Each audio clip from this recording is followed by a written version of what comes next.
What's going on, game heads? Ness here, and in this episode of Failed Innovation, I want to talk about Nintendo's first attempt to enter a home console in the North American market.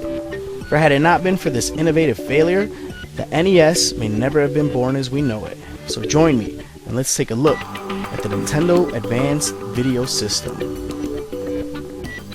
In July of 1983, Nintendo released the Famicom in Japan, to much avail. The Famicom saw success almost immediately. By 1984, having sold 2.5 million Famicoms, Nintendo had their sights set on entering the North American market. However, there was one major issue. This time period was at the height of the notorious video game crash. The North American market was practically non-existent. Nintendo knew they were going to need some serious help to solve the puzzle that was the North American video game industry. Nintendo was fully aware of the challenge that awaited them with the North American gaming market, so they turned to a company with a little bit of experience in that field. The company Nintendo chose to seek help in entering the American market was Atari Incorporated. Atari had all but dominated the market prior to the crash, so who better to help them introduce the Famicom to American audiences? Atari was definitely interested, and both companies reached a tentative agreement, with a final contract set to be signed summer of '83.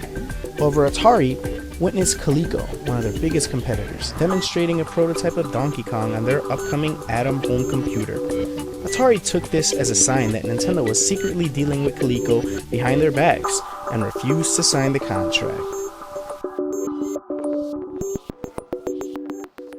With Atari out, Nintendo was on their own and back to square one.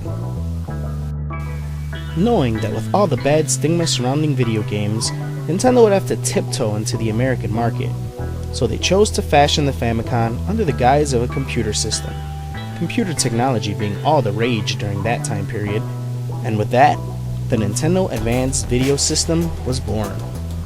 The Advanced Video System, or AVS for short, was a Famicom in the shell of a computer, complete with keyboard, cassette recording device, light gun, joystick, and control pads.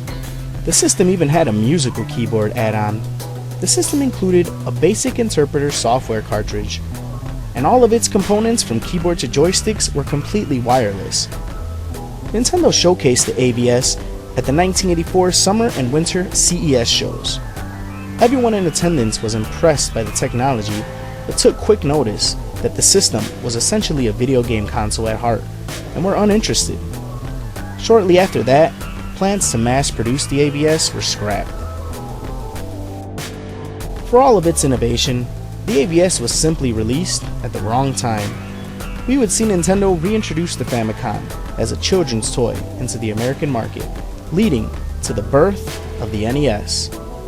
Although the AVS never saw the light of day, it was inadvertently a crucial part of gaming history.